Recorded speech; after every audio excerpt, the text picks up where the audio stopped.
The following episode of Off the Cuff is sponsored by Dale Hamilton for Knott County Circuit Court Clerk. Hello, I am Dale Hamilton, and I want to be your next Circuit Court Clerk. As a former coach, I know the hours of practice, preparation, and dedication that our student athletes put in to be successful. As March Madness starts, I urge everyone to get out and support our basketball teams, cheerleaders, majorettes, dance teams, and pep bands. I wish the best of luck to the Cordia Lions, Junior County Crusaders, and the Knott County Central Patriots. On May 22nd, I ask that you vote Dale Hamilton your next Circuit Court Clerk. Thank you. Paid for by Dale for Circuit Clerk, Dale Hamilton Treasurer. Sick and tired of hearing all these people talk about what's the deal with this pop life and when is it gonna fade out? I think you got to realize. Welcome everybody to Off the Cuff. I am Adam Banks. Thank you for listening to the show. Coming at you live from Lexington, Kentucky. This song is called Dirty Pop by NSYNC, and I play this song because it's just from the 90s, and I'm a 90s kid. I grew up in the 90s. I was born in 1988, but I grew up in the 90s, so when I hear music from the 90s, it always makes me feel good to play it. Okay, before the episode started, we started the show with a sponsor. Off the Cuff, we've had one sponsor before, Next Friday Incorporated. We've read a few ads for them, and it's a gas station located in Wayland, Kentucky. So for all of our listeners in Wayland, Kentucky, or anyone driving through Wayland, Kentucky, stop at the Next Friday gas station. And people call that gas station the Wayland Quit Mart because that's what it was called for so many years. So stop in there. Friendly people. You can get snacks, gasoline, and so much more at Next Friday Wayland Quit Mart. But now we have our second sponsor, Dale Hamilton, running for Knott County Circuit Court Clerk. He is in a race against Lisa Boland, who is the current Circuit Court Clerk, and Jeff Blair, who has owned a funeral home in Knott County for over 25 years. So it's going to be a tough race for Dale, but I believe Dale has it. I believe he's the best guy for the job. I'm actually working on his campaign, and I'm for Dale to win Knott County Circuit Court Clerk. I think he is a guy who is not only qualified, but he is a guy who truly will do what he says. He says he's going to have an open door policy for you at his office. That is going to be very true. And he is just a genuine person. He's an approachable guy. And I think that he would really make Knott County's Circuit Court Clerk's office a very good office and a friendly office for all of the people in Knott County. So all of you Knott County listeners who listen to Off the Cuff, go out on Election Day, May the 22nd, and vote Dale Hamilton for Knott County Circuit Court Clerk. You will not be disappointed in that decision. I wanted to let you guys know that I was talking to an owner of a radio station, WKCB, the Killer Bee, in Hyman, Kentucky, which is located in Knott County. And we were talking about maybe doing some work together, and he offered me a position with the station doing advertisements for him. He said he would send me the script, I could read the script and send it to him, and he would pay me $20 a pop. And, you know, to me, that is the first time I would ever be on terrestrial radio, because many of my listeners know, and if you don't know, I'll tell you now, I've not been on the radio before.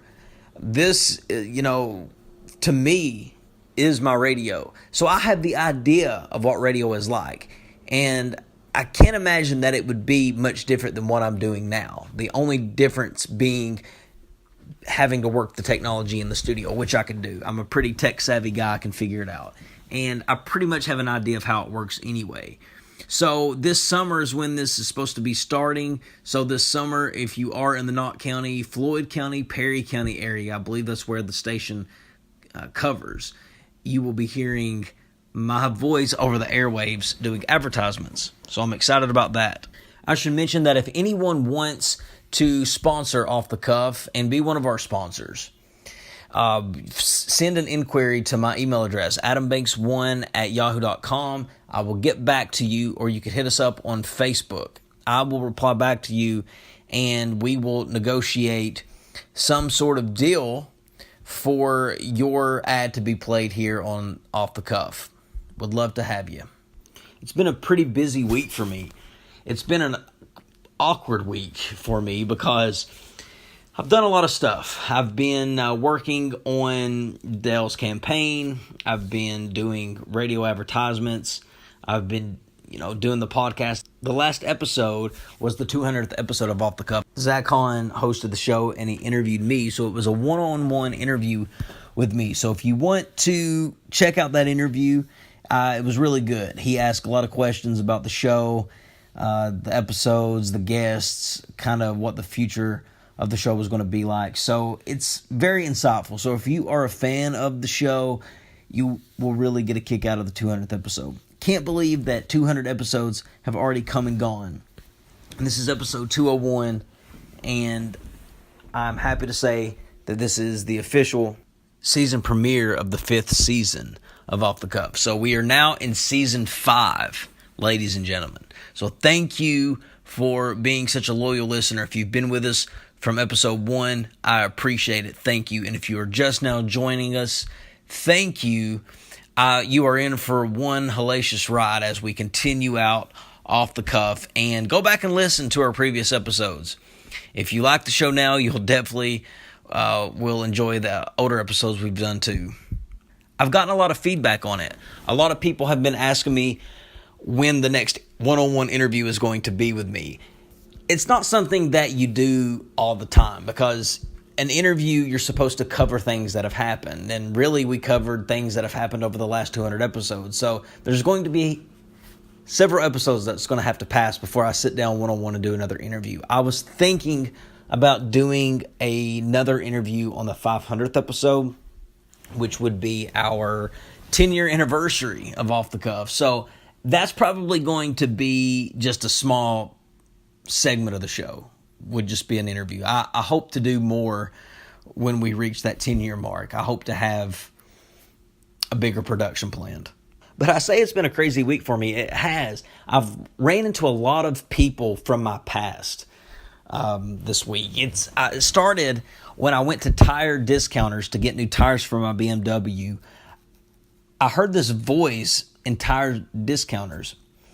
I was standing in line and I heard this voice behind me, and the voice sounded very familiar. And I turned around and I noticed this man standing behind me, and he looked just like someone I went to grade school with named Sean Watts. And I couldn't quite place it. I couldn't say for sure if it was him, but I just had that feeling that it was. It looked exactly like him. It sounded like him. So I sit down in the lobby at Tire Discounters waiting for my car to be fixed. And I heard the guy waiting on this man say, "Okay, thanks, Mr. Watts. You can have a seat and we'll let you know when your car is ready." I said, "Aha, that is Sean." And Sean sat beside me, right beside me at Tire Discounters in the lobby. And this is a guy I went to grade school with, okay, for like 7 years. And I said, I wonder if he knows who I am. And he sat down beside me, and I noticed he looked at me and he stared at me for a good second. And I think he knew who I was. I really do. Because I haven't changed that much. Yeah, I've grown up to be a man, but you can still tell that I am who I am, if that makes any sense. But he didn't say anything. I didn't say anything to him. And I think he had the same process as me. We really wasn't tight in grade school. Why talk to each other now? I kind of regret not speaking to him, because anytime you see people from your past, it's kind of cool to catch up and just see what they're doing now, see what they're up to. But we kind of just left it at that. We didn't say anything to each other. I eventually got up and left with my car and just didn't talk to him. But I do regret that that I didn't say anything to him. But so I went home to do some radio advertisements back in my hometown at the local radio station. And I ran into some people at the local Applebee's, which is, I say local, I'm from Knott County, but the local Applebee's is in a whole nother county, but that's how Knott County is. You just have to understand it. Went to Applebee's, had some dinner, and saw 2 or 3 people that I went to high school with, and I didn't speak to them either. So I was wondering, I asked myself, why am I not wanting to speak to these people? And then I just realized that these were people that so much time has passed over the years. I haven't talked to them. I haven't spoken to them. And when you see somebody from the past, you either want to talk to them or you don't. If it was somebody who I was really cool with in the past, yeah, I would talk. But you don't have to talk to people just because you once upon a time knew who they were. In high school, we really don't get to choose the people that we hang out with. Those people are placed in that high school by the parents. When you grow up, you move away, you meet the people you want to be friends with. You keep in touch with the people you want to keep in touch with. And just because you see people that you used to go to school with does not mean you have to talk with them. I mean, I don't have a problem with anybody that I went to high school with, but if we really wasn't cool in high school, I'm probably not going to speak to you now. I mean, I will speak to you. I'll be friendly and courteous, but I'm not going to go out of my way to say hello. This is going to be a quick podcast. I'm not going to spend a lot of time on this episode, but I do want to mention just a couple of things that are breaking in the sports world. And the first thing I want to talk about is the Louisville Cardinals basketball team. The men's basketball team won the national championship in 2013. Their banner is officially coming down. That national title has been vacated by the NCAA. They took the banner down today, and the reason being for the scandal that took place with the prostitutes involving Katina Powell back a couple years ago with some recruits. Definitely broke NCAA violations, broke a lot of rules that you couldn't break, and Louisville became the first college basketball program in history to get their title vacated. With the vacated wins now taken away from Louisville, Louisville is not even the second winningest program in the state. That belongs to Western Kentucky. So college basketball has been so crazy this year. The landscape of college basketball could change because there's a lot of programs like Louisville, teams like Auburn, teams like North Carolina, teams like Michigan State.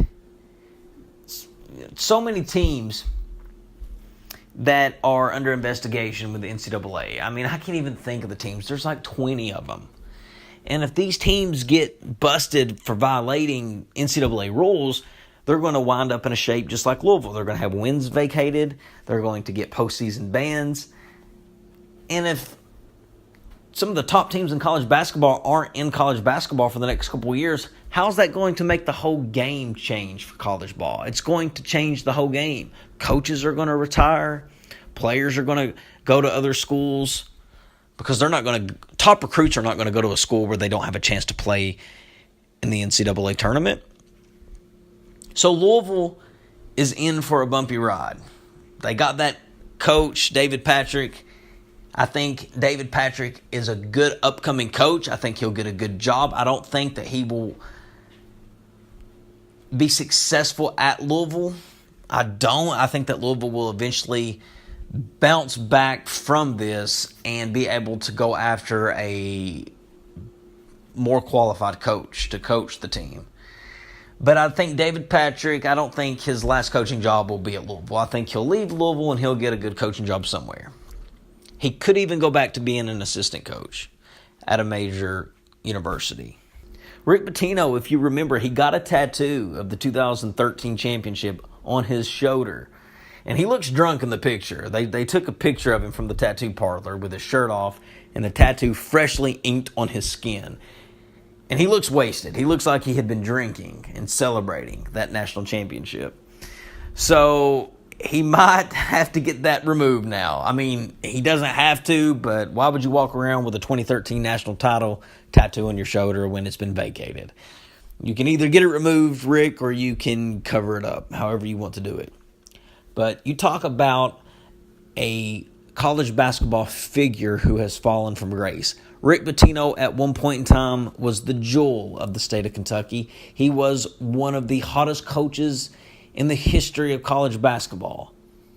He was always having people sing his praises for very deserving reasons. He is an excellent coach, but he had such an excellent reputation and his reputation was just a good basketball coach who knew the game, who knew how to coach, who knew how to take a team that didn't fit in a Final Four, but he could take them to a Final Four.